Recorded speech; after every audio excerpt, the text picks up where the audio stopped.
Deep in the annals of history lie mysteries for which definitive answers remain elusive. Often, these blank spaces in the past become fertile ground for conspiracy theories, and while skeptics are quick to dismiss them, folk wisdom reminds us that where there's smoke, there's often fire. At the foundation of every such legend lie real artifacts and documented facts. Our task is to separate historical truth from later layers of fiction and fabrication, and we'll begin with the legend of the enigmatic planet Nibiru. Roughly 5 millennia ago, in the fertile lands between the Tigris and Euphrates rivers, within what is now modern-day Iraq, a region the ancient Greeks christened Mesopotamia, a remarkable civilization flourished. This people, known to us as the Sumerians, laid the groundwork for written language, monumental architecture, complex urban living, codified law, and, most crucially for our topic, for scientific astronomy. Their culture stands as one of the earliest and most vibrant examples of a highly organized society in human history. The Sumerians erected the first city-states in history, including Uruk, Ur, Lagash, Eridu, and Nippur. Each of these city-states boasted complete autonomy, possessing its own army, legal code, bustling markets, and of course, a majestic temple. The sanctuary, or Egal, meaning great house, was more than merely a site for religious rites. It served as the true nerve center of urban life, housing the administration, the courts, the treasury, a scientific observatory, and an educational institution where future scribes, officials, and priests were trained. The primary mission of these educated elites was not only to maintain earthly order, but also to meticulously observe the celestial order.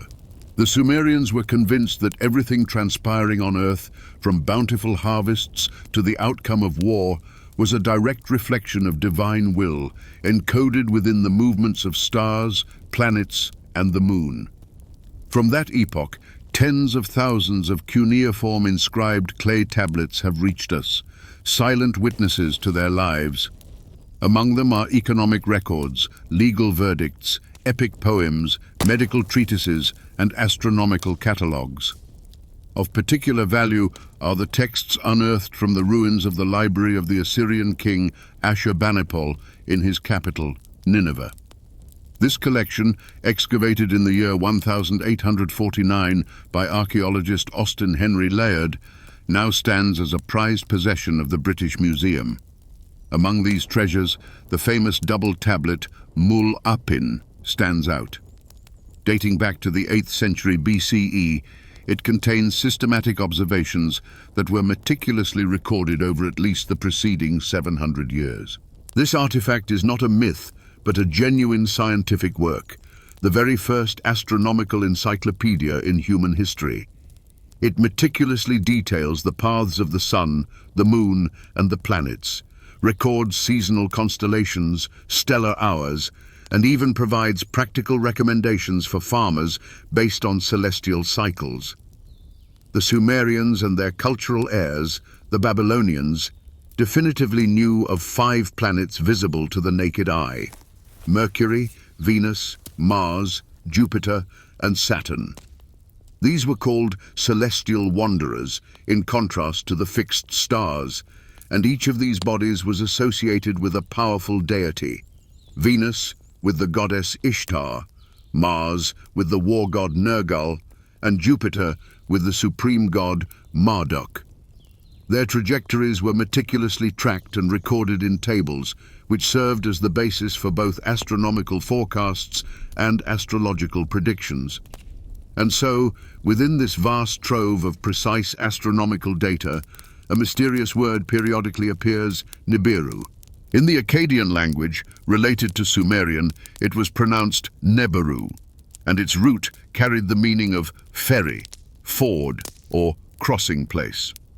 This term surfaces in mythological, astronomical, and even calendrical texts, yet its meaning has always remained ambiguous and contextual.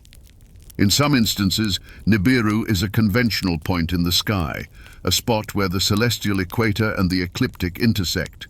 In others, it denotes a specific star. For example, the Babylonian creation epic Enuma Elish states that the god Marduk established Nibiru's station to point out the ways to the star gods, lest any of them should go astray. In other texts, Nibiru is identified with Jupiter, particularly at its culmination when the giant planet shines brightest high above the horizon. Tablet K 6174 from the Assyrian archives mentions that the appearance of Nibiru portends change. Some prominent researchers, including Sumerologist Wayne Horowitz, based on analysis of such texts, have concluded that Nibiru might not have been a specific physical body, but rather a celestial reference point, a kind of landmark in the ancient astronomers' coordinate system, by which the trajectories of other luminaries were plotted. It's crucial to emphasize, in no known authentic Sumerian or Babylonian text is Nibiru described as a planet, much less as a celestial body with an incredibly elongated orbit extending beyond the confines of the solar system. The very concept simply didn't exist for ancient civilizations. However, in the 20th century, this name was destined to acquire an entirely new, sensational meaning. In the year 1976, author Zecharia Sitchin published a book titled The 12th Planet, in which he claimed to have deciphered Sumerian texts in a novel way.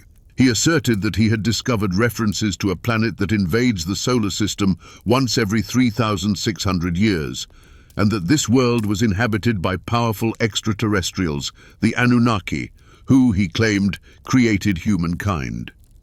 Thus, on the ruins of ancient astronomy and fragments of myths, a legend was born, whose shadow would envelop the authentic history of Mesopotamia for many decades to come. Sitchin bolstered his assertions by referring to an ancient tablet supposedly depicting the solar system with additional bodies. Yet, none of his arguments withstand confrontation with scientific facts. For instance, the famous tablet VA 243, which he presented as proof, in reality contains only a stylized geometric pattern, not a map of our planetary system. His translations of Sumerian texts starkly diverge from generally accepted academic versions, and the overwhelming majority of his bold claims are based on liberal conjecture and speculation.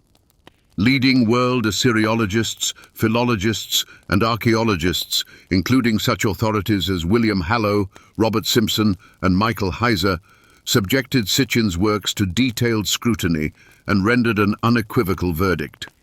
His writings are not history, not linguistics, and not archaeology, but rather skillful pseudoscience. Despite this, his books achieved colossal popularity. The idea of planet Nibiru permeated popular culture and, in the early 2000s, began to spread rapidly across the internet. In the lead-up to the year 2012, riding the wave of erroneous interpretations of the Mayan calendar, the Nibiru myth experienced a second birth, generating widespread anxiety. It came to be called the Planet of Apocalypse, and this story gained such immense traction that NASA was compelled to issue an official rebuttal, clearly explaining that no planet with such parameters has been detected, observed, or exists. The irony of fate is that almost simultaneously, in the realm of real astronomy, another, genuinely scientific hypothesis was born. In the year 2016, scientists Michael Brown and Konstantin Batygin presented mathematical calculations that indicated the possible existence of a massive ninth planet far beyond Neptune's orbit. Its presence hasn't been confirmed by direct observations, but it was hypothesized based on anomalies in the movement of distant celestial objects. This hypothetical planet was given the working name Planet 9, and despite any tempting parallels, bears no relation whatsoever to the mythical Nibiru. Thus, we stand before two realities: a scientific one based on artifacts, texts, and verifiable data, and a cultural one woven from myths, fantasies, and popular beliefs. But one thing remains indisputable.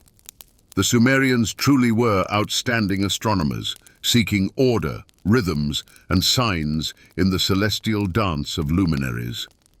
Their observations laid the foundation for all subsequent astronomy.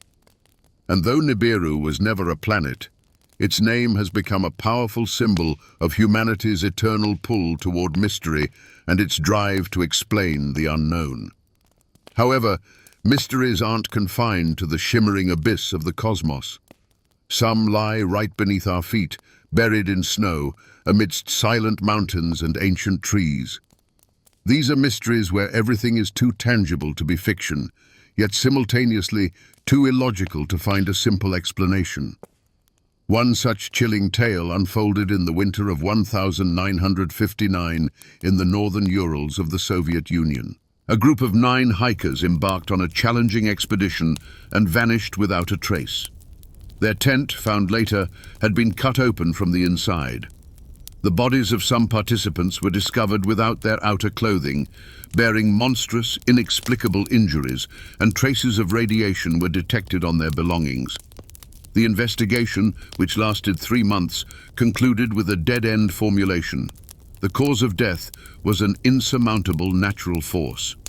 After that, silence reigned for decades. This is a story where almost every fact is officially documented, yet almost none of them have received a comprehensive explanation.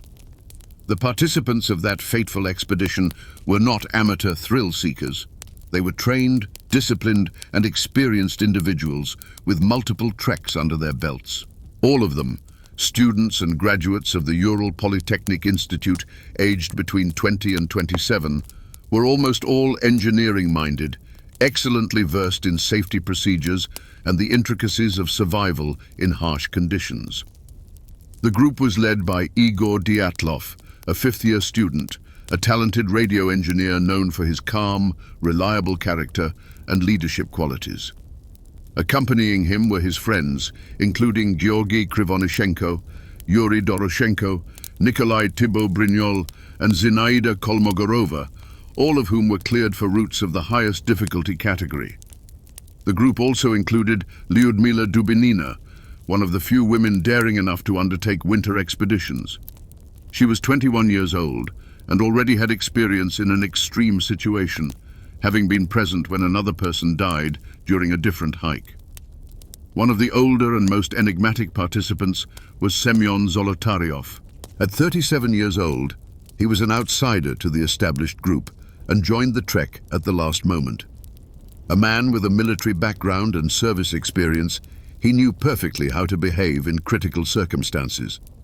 They formed a team where everyone knew their role, a well-coordinated, physically resilient group with a clear plan and extensive experience. It is precisely this fact, their exceptionally high level of preparation, that transforms the tragedy into an unsolvable enigma. The group set out on their route on January 27, 1959.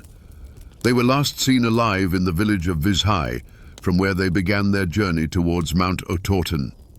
On February 1st, they set up their camp on the slope of the neighboring Mount Kolat-Syakhl.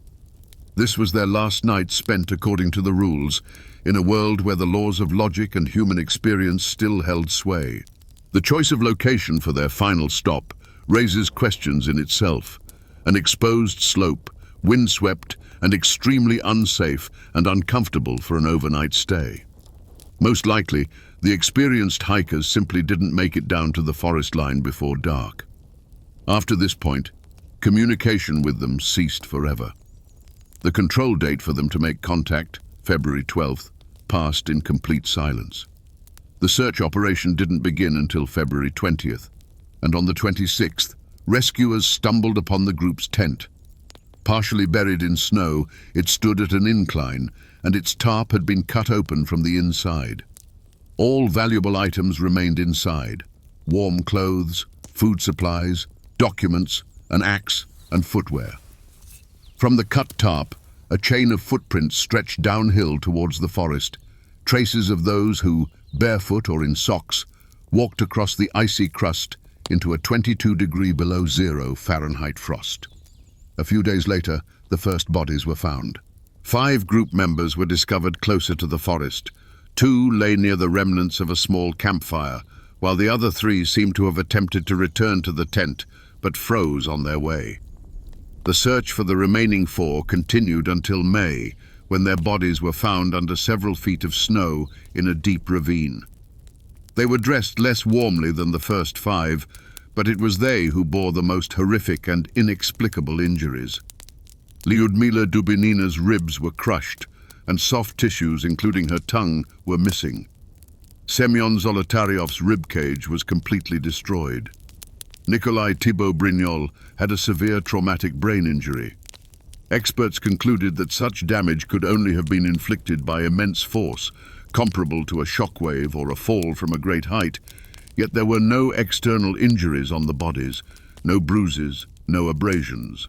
Traces of radioactive contamination, 2 to 3 times exceeding the natural background level, were found on the clothing of Georgy Krivonishenko and Semyon Zolotaryov. The source of this radiation was never established. Later, a theory was put forward that Krivonishenko might have brought the radiation with him, as he had previously worked at the closed atomic facility Chelyabinsk 40, but this explanation remained merely a hypothesis. No radiation was found on any of the other group members. The investigation lasted only 3 months, and on May 28, 1959, the case was closed. The official conclusion contained a formulation that not only failed to provide an answer, but generated even more questions. The cause of the tourist's death was an overwhelming natural force that the people were unable to overcome. Thus began the most famous and unsolved tragedy in Soviet history. When investigators first surveyed the scene, it quickly became clear they weren't dealing with a simple accident. Too many details defied any logical explanation. For starters, the tent itself was pitched on an exposed, icy slope, even though the tree line, a far safer and more logical place to camp for the night, began barely a mile below. Footprints leading away from the tent formed parallel tracks, yet they were erratically spaced, suggesting disorganization and perhaps sheer panic. Near the pine tree where Krivonishenko and Doroshenko's bodies were found, thick branches roughly 10 feet up were snapped, a detail corroborated by photographs and eyewitness accounts. It seemed the hikers had desperately tried to climb the tree, perhaps to get a better vantage point or to gather dry branches, but in the freezing night and without proper clothing, this appeared to be an act of utter desperation. The distribution of clothing also raised puzzling questions. The bodies recovered first bore fragments of clothing belonging to other group members. This led to speculation that, in their final moments, the living had tried to warm their freezing companions. Yet, it remained inexplicable why those worst clothed had sustained the most severe, life-ending injuries. Memories shared by members of the search party added further layers of mystery. Yevgeny Maslenikov, one of the search leaders, later recalled that the bodies discovered in the ravine that spring were huddled together, with one victim in a crawling posture. These specific details were not recorded in the official protocols, but appeared in his own reports. His reports also mentioned that one of the deceased had clutched an empty sheet of paper in their hand, though this episode too never made it into the official case file. Finally, Mikhail Sharavin, one of the first searchers to reach the tent, claimed in his unofficial recollections that the tent looked as if it had been repitched after the incident. Among the group's personal belongings, a camera was also found, one that was not officially registered to any of the expedition members. The official case was closed, but the true investigation had only just begun. With every new detail that failed to make it into the protocols, a chilling truth emerged. The most terrifying aspect wasn't what had happened on the pass, but why the truth about it was never fully revealed. Among the items left behind after the expedition, a developed roll of film was found. A single photograph, later known in the case history as frame number 33, captured nothing more than a chaotic tangle of bright light trails against a black background. The spectrum of speculation regarding its origin ranged from a mundane technical filming error to a unique optical phenomenon, yet no hypothesis could provide an exhaustive explanation for this anomaly. None of these fragmented details are products of mere imagination. Some are officially documented and confirmed. Others are rooted in the oral testimonies and written reports of search party participants. Each of these peculiarities, taken individually, might seem insignificant or susceptible to a rational explanation. But when woven together, they create an oppressive tapestry of the inexplicable. A persistent feeling emerges that beneath the dry lines of official protocols lies something immeasurably vaster than a mere tragic accident. The official investigation into the tragedy was initiated on February 27, 1959, immediately after the first bodies of the deceased were discovered. The lead was assigned to an experienced prosecutor from Sverdlovsk Oblast, Lev Ivanov, who, despite his extensive track record, had never before encountered anything quite like it. Almost immediately, by order from Moscow, the case was placed under special control, signaling its extraordinary importance. From the very first days, high-ranking officials from the Regional Prosecutor's Office, representatives of the Committee for State Security, and military personnel converged on the pass. The entire subsequent process of gathering evidence and information was meticulously documented, yet far from all records have survived to the present day. Forensic examination protocols were compiled with noticeable temporal gaps, and at times, with clearly adjusted dates, the same report could appear in different volumes of the case under different numbers. Crucially, many key documents lacked the necessary signatures of responsible individuals. Some witness testimonies were simply removed from the materials over time, and significant portions of the case remained classified until the 1990s. Radiograms from the search site, which by protocol should have been sent daily, are either entirely missing or bear a notation prohibiting their publication. Decades later, Ivanov himself would confess he was not permitted to bring the investigation to its logical conclusion as he saw fit. He recounted how, in 1990, he published an article explicitly detailing unprecedented pressure from higher authorities. According to him, as soon as he delved into verifying eyewitness accounts of unusual light phenomena observed in the sky that fateful night, he was flatly forbidden from continuing work in that direction. Ivanov theorized that the true cause of the tragedy might have been connected either to military technology tests or anomalous atmospheric processes, but he was prevented from pursuing these versions. Officially, the case was closed on May 28, 1959. The final conclusion of the investigation was astonishingly vague. The cause of the tourists' demise was an elemental force which the people were unable to overcome. Not a single word about the specific nature of this force, not the slightest hint of anyone's fault or any error made. Judging by internal documents, the investigation was purposefully and swiftly guided towards this impersonal conclusion, abandoning any further in-depth analysis. Not a single one of the experts involved was called for follow-up testimony. Repeat examinations of the bodies, which could have shed light on the nature of the injuries, were never conducted. Immediately after the case closed, the pass area was unofficially shut down for a long period to tourists and mountaineers alike. When part of the materials was finally declassified in the 1990s, researchers encountered irrefutable evidence that the case had undergone severe editing. Missing pages, disrupted numbering, and illogical document filing were discovered within the folders. All of this indicated that someone had intentionally altered the original content of the investigative materials, possibly for ideological reasons or to conceal state secrets. This very vacuum of official explanations spawned a multitude of alternative theories. Some were frankly fantastical, yet others were built upon very real, albeit incomplete, facts. The most plausible and persistent hypothesis pointed to secret new weapon testing. Several striking coincidences support this. First, in February 1959, flights of R-12 ballistic missiles were indeed recorded over the northern Urals region. Second, during the same period, local residents repeatedly reported observing bright flashes and rapidly moving fireballs in the sky. Documents made available after the 90s contain information about tests in this region of special parachute mines, munitions designed to create a powerful shockwave without forming a crater on the ground. Such a wave is capable of inflicting precisely the severe internal injuries without external wounds that were recorded on Lyudmila Dubinina and Semyon Zolotaryov. Another popular theory points to infrasound, a natural phenomenon where air currents interacting with the terrain generate low-frequency sound waves. These waves are inaudible to the human ear, but are capable of inducing fits of irrational panic, disorientation, and terror.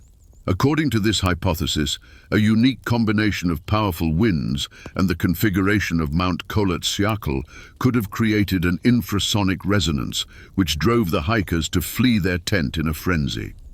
However, this theory explains neither the nature of the horrific injuries nor why the bodies remained undiscovered for so long. A third theory posits the presence of hidden witnesses. According to it, the group might have accidentally stumbled upon a secret facility or individuals whose presence in the area was meant to remain concealed. For instance, a special military unit or experimental equipment testers. This assumption neatly explains the subsequent interference in the investigation, the disappearance of documents, and the overall atmosphere of secrecy. But, as with other theories, there's no direct evidence here, only a chain of circumstantial clues. Facts, conjecture, and official falsehoods have become so tightly intertwined that it's become impossible to discern where tragedy ends and a meticulously choreographed spectacle begins. There are also other hypotheses pointing to a breakdown in the investigative system itself. According to one of them, the victims' bodies were discovered much earlier than the official date, but they were temporarily removed from the tragedy site for a clandestine examination or internal review. Such an assumption, while not proving murder, convincingly explains the numerous discrepancies in dates, the confusion in protocols, and the strange, almost staged positions of some of the bodies. It suggests that the official investigation concealed not so much the cause of death as the true circumstances and its own actions following the discovery. It's crucial to understand, none of these versions have attained official status. However, each one has emerged not from idle speculation, but from agonizing attempts to find logic in real, documented facts. And when the official conclusion, an elemental force, offers absolutely no answers, precisely such hypotheses become the sole tools for uncovering the truth. Today, more than 60 years later, interest in the tragedy on the pass has not only endured, but has ignited with renewed intensity. The reason for this phenomenon is simple. Despite the colossal volume of accumulated information, the case still lacks core internal logic. The declassification of many documents in the 2000s did not bring clarity. On the contrary, it spawned even more questions. This spurred a new wave of research, initiated not by the state, but by private citizens, journalists, and independent enthusiasts who organized dozens of expeditions to the pass. During these expeditions, weather archives, the slope's topography, the physical properties of the snowpack, and the condition of the found tent were meticulously examined. One key discovery revealed: the mountain slope at the campsite's location was too gentle for a classic, powerful avalanche to occur. A small slab of snow could indeed have come down, but its mass would have been entirely insufficient to inflict such horrific injuries. This conclusion directly contradicts the latest official version from the investigative committee, voiced in 2020. According to this conclusion, the cause of death was a phenomenon dubbed a snow slab, a localized descent of a small but dense layer of snow. While this theory attempts to explain the panicked flight from the tent, it utterly fails when analyzing the nature of the injuries. Not a single hiker sustained injuries typical of avalanche victims: asphyxia from suffocation, multiple limb fractures, or ruptured lungs. Furthermore, the tent itself was neither buried under snow nor torn to shreds, indicating an extremely selective and partial nature of the impact. A thorough reconstruction of the route, based on diaries and photographs, showed that the group meticulously adhered to their approved schedule, never straying from their planned path. This completely discredits any theory that the hikers might have unknowingly wandered into a restricted or forbidden zone. They were following an official route, unaware it would become their last. Even today, in an era of supposed openness, crucial sections of the case concerning radio communications, internal directives, and military movements in the area remain either classified or irrevocably lost. Researchers, comparing copies of protocols from different years, have uncovered significant discrepancies in the texts that cannot be attributed to mere accidental typos. And even modern digital tools, modeling the group's behavior with all known data on wind, snow, and temperature, have reached a dead end. The simulations showed that, faced with any external threat, the group, after evacuating the tent, would most likely have returned to it once the danger passed. But they departed forever, halted by something we are still powerless to comprehend. The story of the Dyatlov Pass is a mystery frozen into the Ural earth. But the human mind confronts the inexplicable not only on land. Let us transport ourselves to a different element, to the realm of salty winds and boundless waves, where another phantom has roamed for several centuries, a ship that has no place among the living. It is known as the Flying Dutchman, and the more it is recounted, the harder it becomes to distinguish fiction from experienced terror in this legend. The legend of the Flying Dutchman traces its roots back to 17th century maritime folklore, a golden and simultaneously brutal era when European nations fiercely battled for trade routes, forging paths to India and Africa and losing ships daily in relentless storms. The name itself first appears in English-language sources in the 1790s, but in its content and imagery, the story is far more ancient. It harks back to Dutch seafarers, among the most skilled and, at the same time, the most superstitious sailors of their era. In the 17th century, the Netherlands reigned supreme over the seas, boasting a formidable fleet and dominating global trade. Scholars believe this imagery first entered English folklore through Dutch mariners, subsequently spreading across the globe. The earliest accounts of a phantom ship, appearing from nowhere, sailing against the wind and vanishing into the mist, were recorded by sailors rounding the Cape of Good Hope, a notoriously treacherous stretch of ocean between Europe and Asia. For centuries, this cape has been regarded as the boundary between two oceans, and it was here that the cursed vessel was most frequently sighted. According to ship logs and first-hand accounts, this wasn't mere folklore for the sailors of that era. Its apparition was considered an unequivocal harbinger of doom. Encountering the Flying Dutchman foretold an inescapable storm, a catastrophic ship breakdown, an epidemic sweeping through the crew, or even death itself. It never attacked, simply gliding past in silent procession, its tattered sails impossibly filled by a wind that existed outside the realm of reality. Thus was born a tale where the curse of one man metastasized into an eternal terror for all who ply the waves, compelling them to ponder which was more terrifying, divine wrath or the human whisper network that transmuted tragedy into an immortal myth. Some theories posit the captain was cursed for a murder he committed. Others suggest the reason was a blasphemous oath hurled defiantly at the elements. Yet, in the earliest oral accounts, the captain's name is conspicuously absent. It would emerge much later, as the sea yarn began to coalesce into a fully formed literary narrative. The most widely recognized and canonical version of the legend didn't fully solidify until closer to the 18th century. At the heart of this somber narrative lies a Dutch captain named Van der Decken, who was guiding his merchant vessel from the distant East Indies back to Europe. As his ship neared the Cape of Good Hope, it was ensnared by a tempest of unimaginable fury.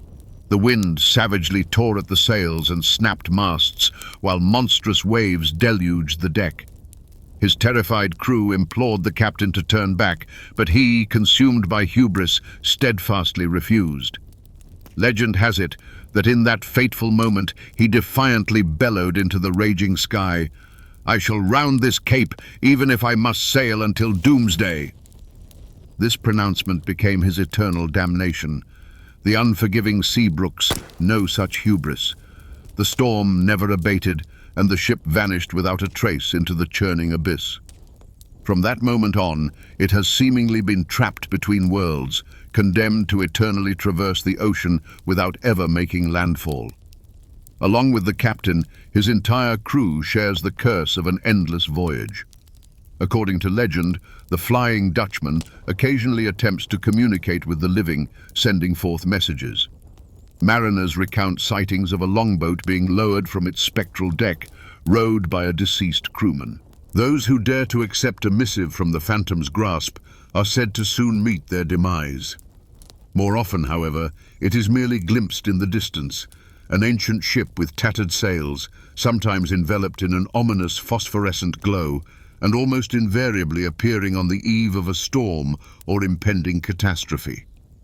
The precise origins of this chilling tale remain shrouded in mystery. Some scholars posit that Van der Decken might have been based on a real-life captain lost off the Cape in the 17th century, though no verifiable historical records bear his name.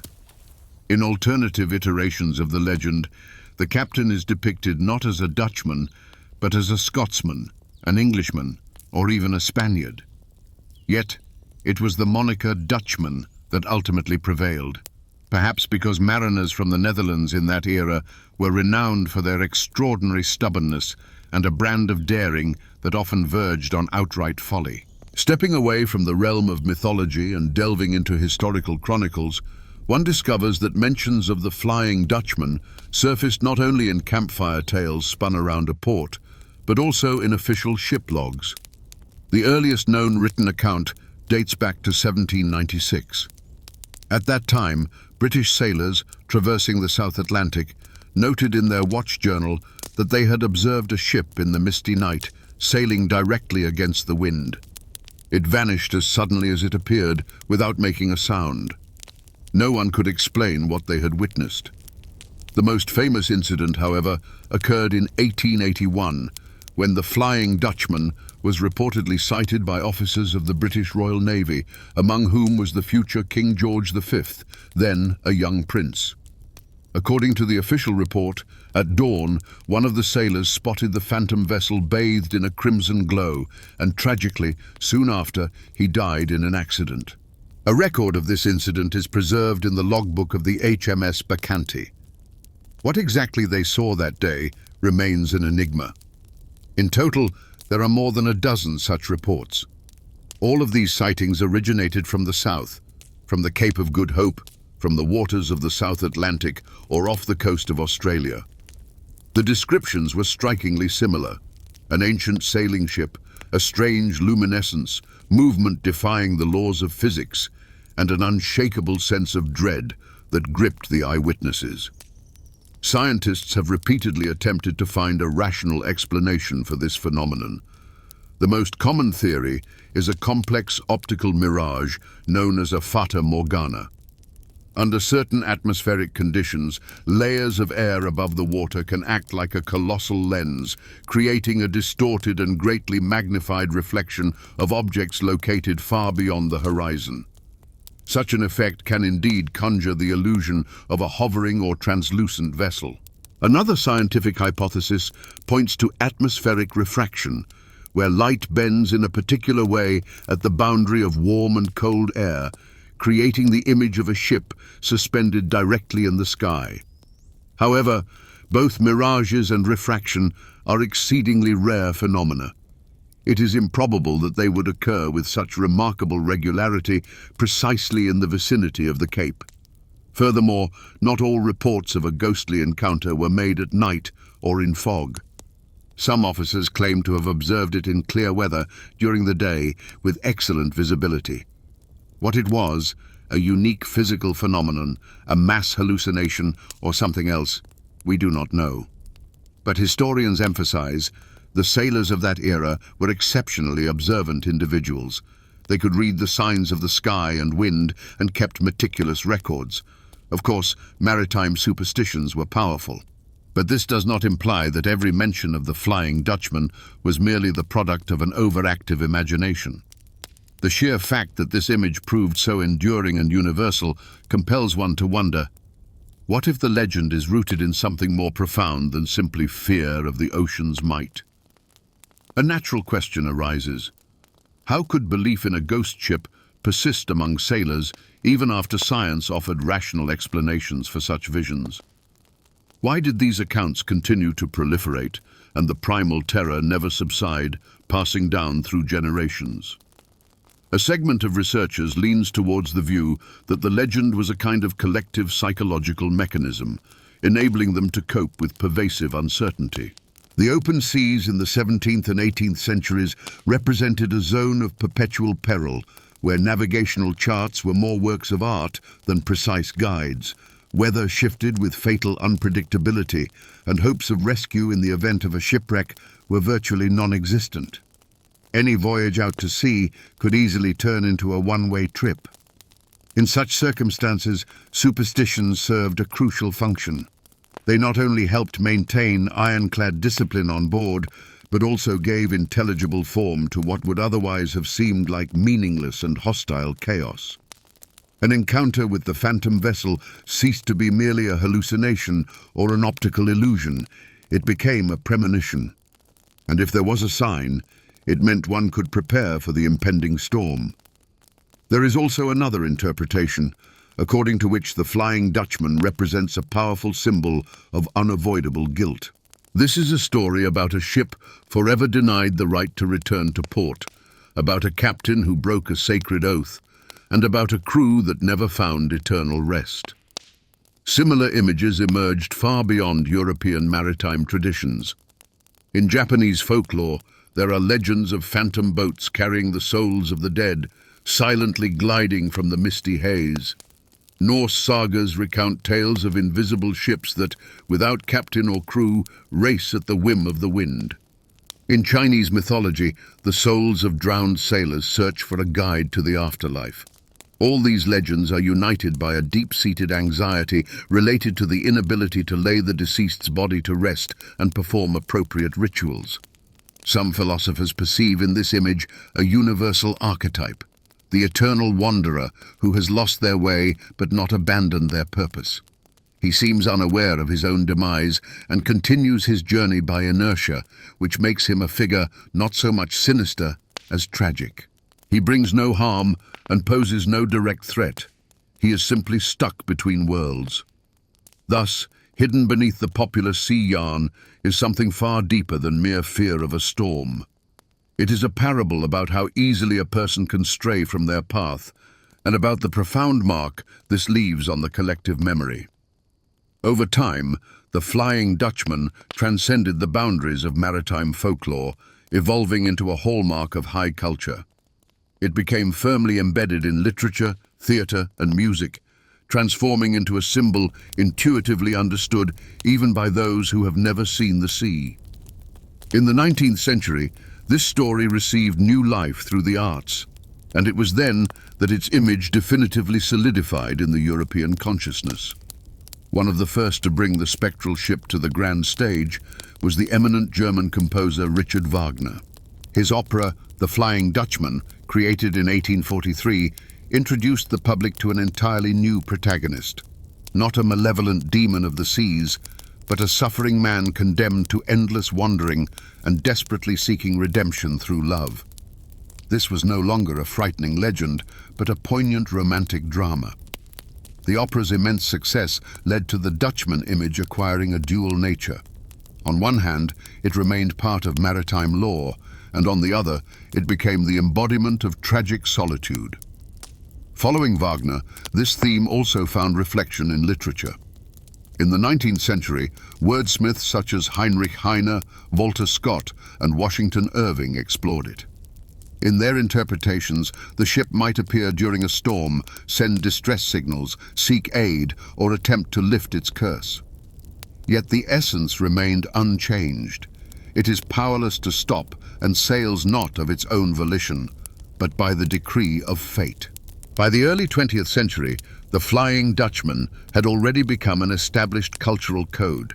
familiar not only to sailors and literary aficionados, but also to artists, poets, and filmmakers.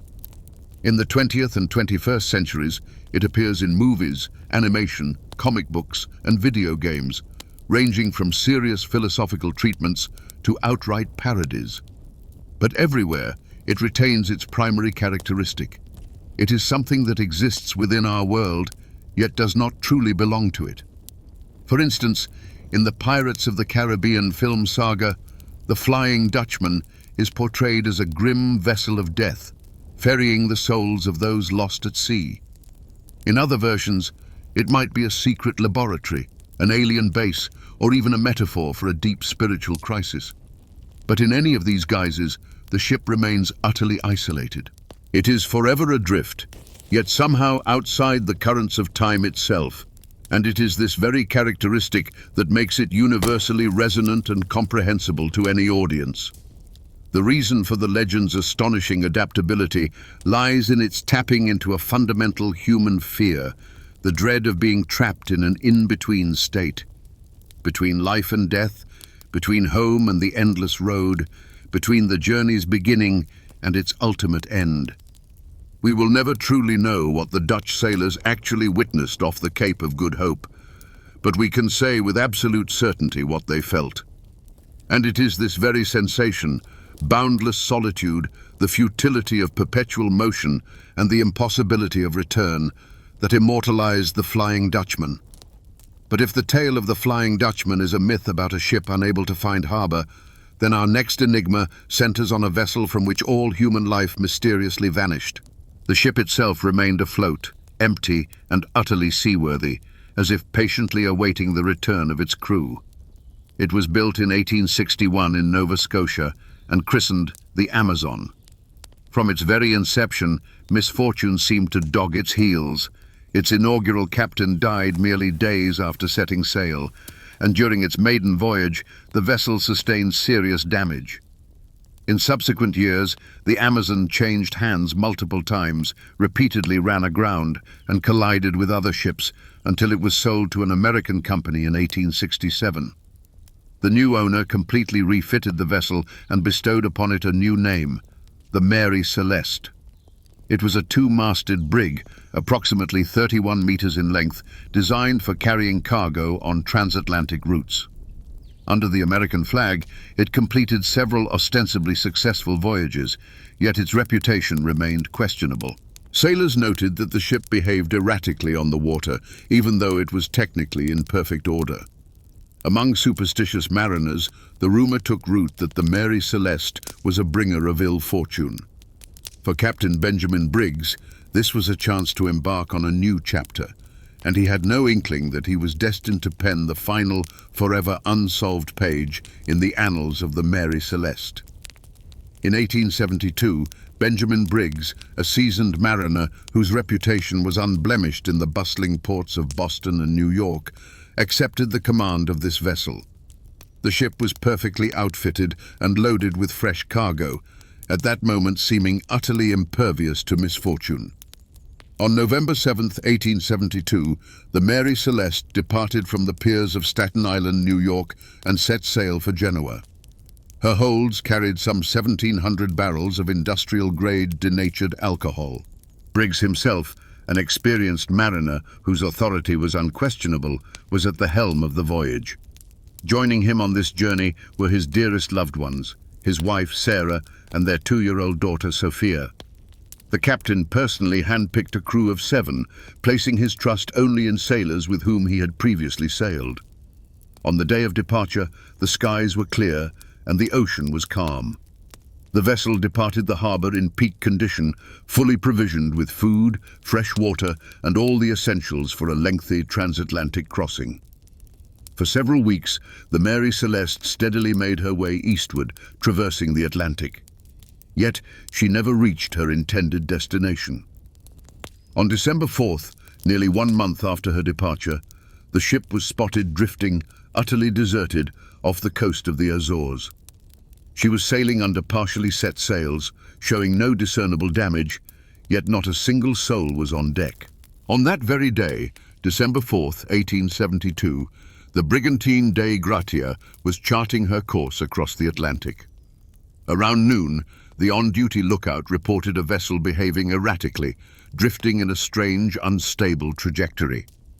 Captain David Morehouse ordered his crew to draw nearer. As they closed in enough to make out the name emblazoned on the stern, Morehouse was stunned. It was the Mary Celeste. His astonishment was profound, for he knew Captain Benjamin Briggs personally. They had conversed in New York shortly before her departure, and by all accounts, the Mary Celeste should have been long out of sight, far ahead. Yet, the vessel remained unresponsive to their signals. From her deck, no signal flags were hoisted, no lantern flashed, no sign whatsoever of human presence. This appeared incredibly eerie, especially given that some of her sails remained set. After several futile attempts to make contact, Captain Morehouse dispatched a boarding party. The moment they stepped onto her deck, the sailors grasped the chilling truth. The vessel was completely deserted. Neither the captain, nor his family, nor a single crew member was anywhere to be found. And yet, the ship itself bore no resemblance to a vessel that had suffered a disaster. The hold contained approximately 1 meter of bilge water, which for an old wooden vessel was considered entirely normal. Some sails were tattered, one of the bulwarks was missing, and hatches were left ajar, yet the pumps for expelling water were still functioning. The ship's log, discovered in the captain's cabin, abruptly ceased with an entry dated November 25th. The final lines, penned in an even hand, showed no hint of distress and noted that the vessel was passing Santa Maria Island. All the crew's personal effects, clothing, luggage, even their tools of trade and provisions, remained undisturbed. Food and water stores were sufficient for at least 1 more month at sea. However, the ship's most vital navigational instruments were conspicuously absent: the chronometer, the sextant, and the navigation tables. And along with them, the sole lifeboat was gone. These items, vital for navigation on the open sea, were almost certainly taken during the evacuation. There were no signs of a struggle, panic, or the aftermath of a violent storm. Everything suggested the crew had abandoned the vessel voluntarily and in an organized manner, but for an utterly unfathomable reason, leaving not a single note behind. The ship's condition was so good that Captain Morehouse decided to tow her to Gibraltar for an official inquiry. When the Mary Celeste arrived in Gibraltar on December 12, 1872, an investigation was launched under the direction of Admiralty representative and lawyer Frederick Solly Flood. A thorough inspection confirmed the vessel was absolutely seaworthy. Of the 1,701 barrels of alcohol, 9 were found empty, but without any signs of external tampering. All personal belongings, including clothing and documents, remained on board. Provisions and fresh water were in abundance. No traces of a struggle or serious damage that might have prompted an evacuation were found. However, the absence of navigational instruments, the binnacle log, and the lifeboat indicated that the crew had deliberately abandoned the vessel. The inquiry explored various theories: pirate attack, mutiny on board, or even insurance fraud.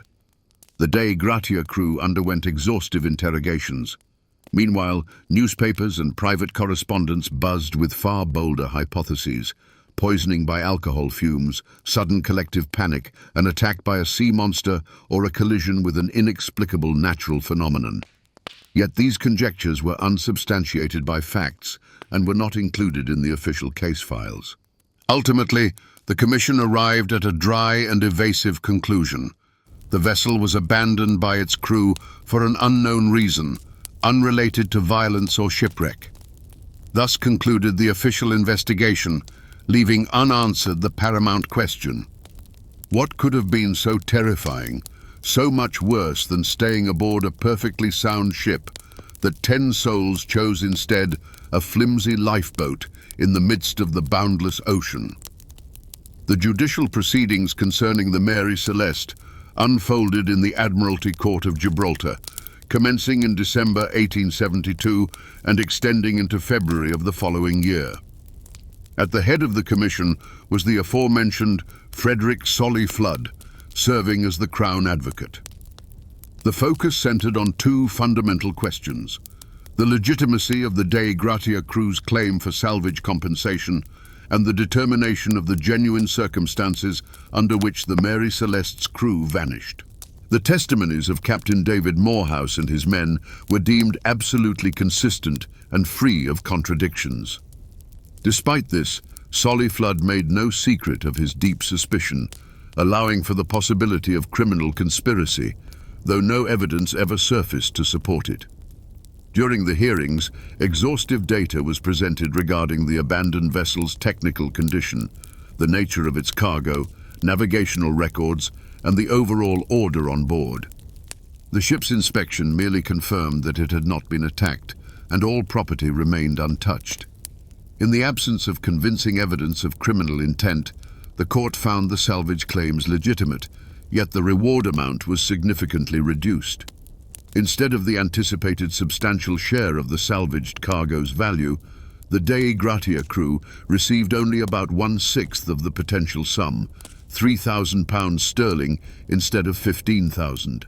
The court's ruling underscored that the sailors' actions deserved compensation, but it did not rule out the possibility that the Mary Celeste crew had abandoned the vessel due to an error or a misjudgment of the situation. The disappearance of Captain Briggs, his family, and the crew was officially recorded as inexplicable. With this, the legal chapter of the case closed, yielding to legend. Yet, there are mysteries even deeper and more chilling. This time, the disappearance occurred not on the high seas, but on land. And it wasn't a solitary expedition or a small detachment, but an entire colony. People with families, tools, and hopes for a new life. They built homes, tilled the earth, and even elected their own governor. And then they vanished. Every last one of them. No bodies remained, no graves, no farewell notes, only one solitary word carved into a post: Croatoan. In the twilight of the 16th century, Europe was in the throes of an age of grand exploration. England, eyeing Spain's and Portugal's colonial successes with envy, yearned to establish a foothold in the New World. In 1584, Sir Walter Raleigh obtained a patent from Queen Elizabeth I to found a colony in North America. The initial expeditions were reconnaissance missions, landing on the coast of present-day North Carolina, specifically on Roanoke Island.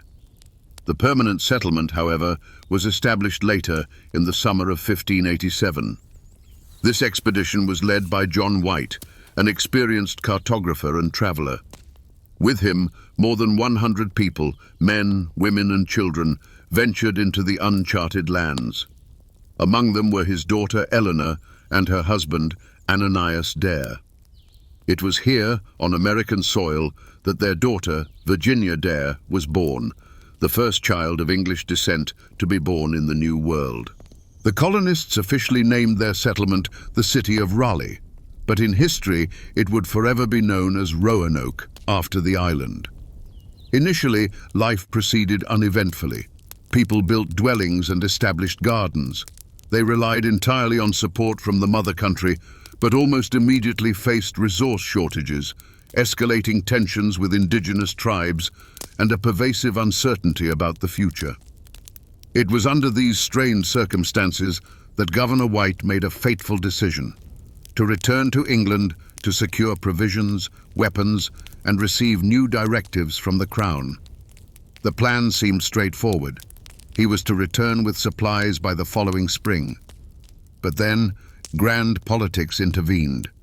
England at that moment was bracing for an inevitable war. The threat of invasion from Spain swiftly escalated into a total mobilization of the entire English fleet. In the summer of 1588, the famous campaign of the Spanish Armada began. All ships suitable for naval engagement, merchant vessels, cargo ships, and even privateers were requisitioned for defensive purposes. John White desperately tried to leave the country, but his ships either failed to receive permission to set sail or were redirected to other missions. It was nearly 3 years later, in 1590, that he finally managed to organize an expedition back to the shores of Roanoke. This delay proved fatal. The return itself became an arduous ordeal. Part of the crew mutinied, twice his ships were caught in the fiercest storms, and it was only at the end of the month that a small group, including White himself, managed to land on the island. What met his gaze defied rational explanation. The settlement was utterly desolate.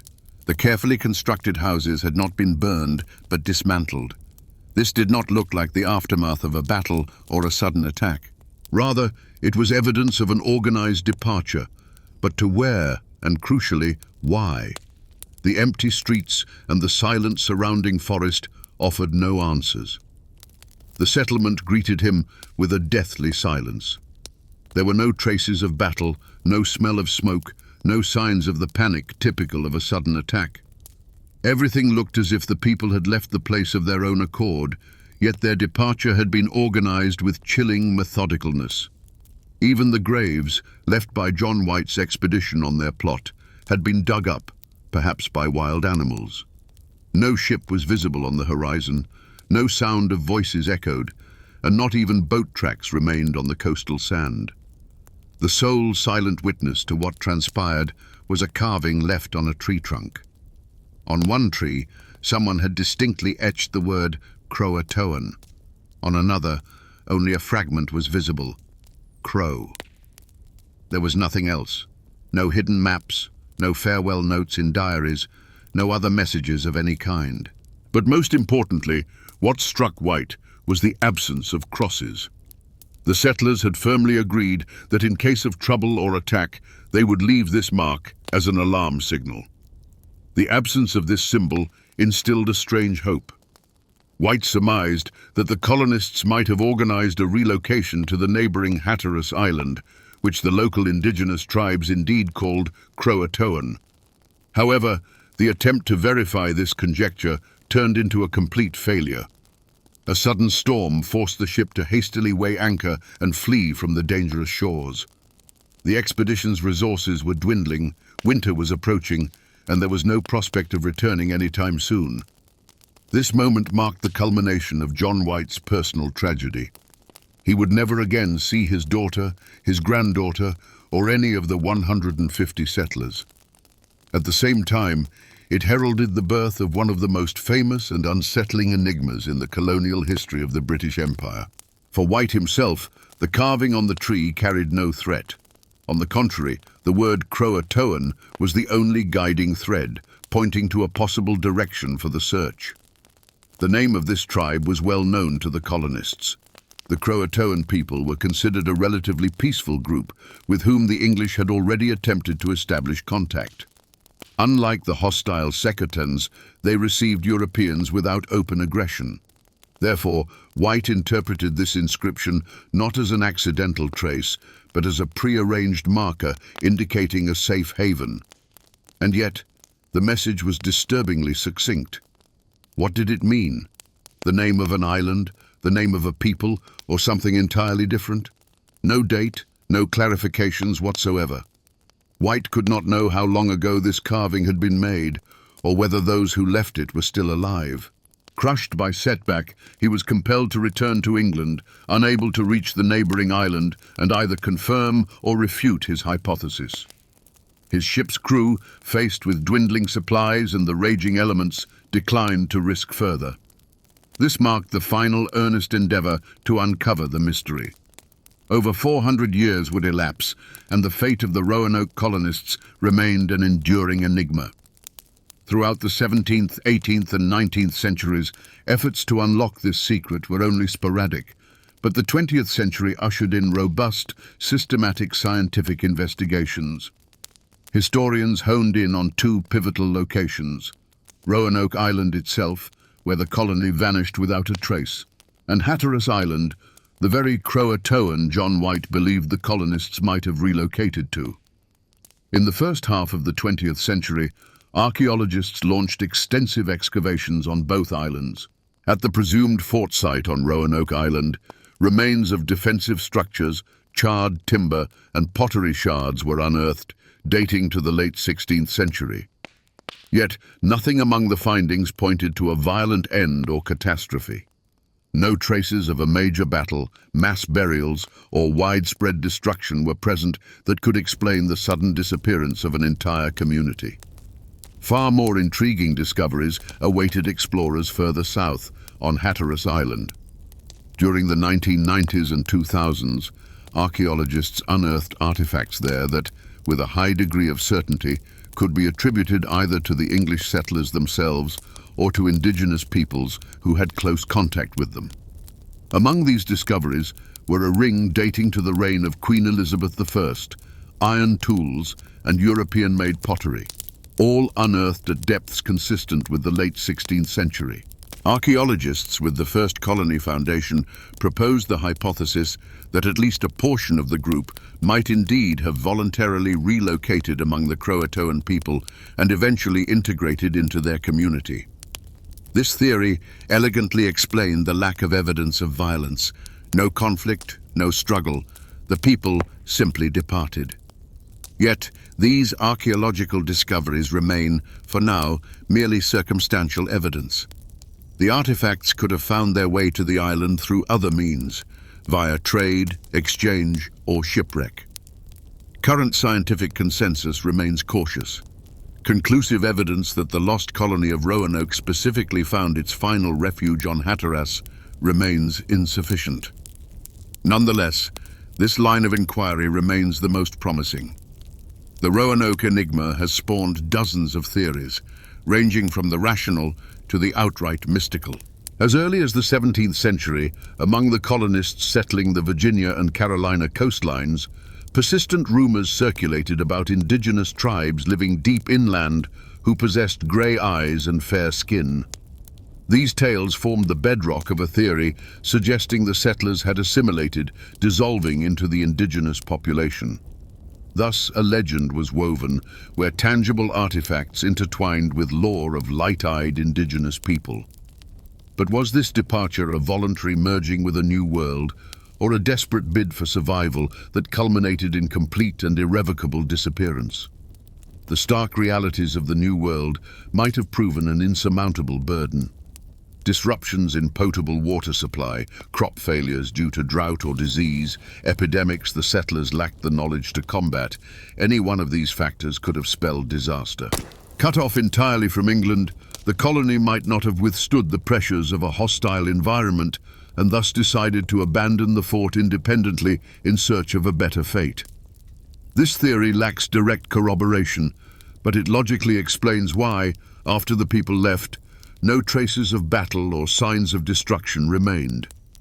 Alternatively, the theory of a hostile attack has been considered, and historians' suspicions gravitated towards the Secotan tribe, known for their antipathy toward newcomers. However, this hypothesis collapses in the face of a complete absence of archaeological evidence. At the settlement site, no mass graves, no broken weaponry, nor even the faintest indication of violent death were found, traces that would inevitably have been left behind after the annihilation of an entire community. Furthermore, the oral traditions of the indigenous peoples themselves, with whom English missionaries later made contact, contain no mention of any massacre. At best, they vaguely hinted that white people might have lived among them for a period. It is this void in knowledge that has spawned fertile ground for overtly fantastical speculation. In the collective imagination, the tale of the lost colony became shrouded in mystical legends of an ancient curse. Narratives emerged of ritual sacrifices, of ghost ships luring settlers to other realms, and even of rifts in the fabric of time that swallowed the entire settlement.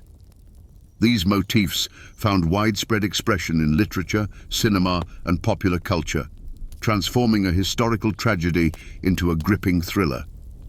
The most reasoned stance among contemporary researchers leans towards a scenario of the community's gradual disintegration. Most likely, some of the settlers were indeed accepted by neighboring tribes, perhaps by the Croatoan themselves on Hatteras Island, or by other groups deeper inland, where they eventually fully assimilated. The fate of the others, however, was likely far more tragic. They might have perished from starvation and disease, or undertaken a desperate attempt to return to England on makeshift vessels, and vanished into the ocean's depths. But due to the complete absence of direct evidence, human remains, deathbed records, or unequivocal artifacts, no single version can lay claim to the status of definitive truth. Ultimately, the fate of the Roanoke colony is more than just a historical puzzle. It stands as a haunting reminder of the fragility of human history and how easily it can be erased, leaving behind only silence and an eternal, unanswered question.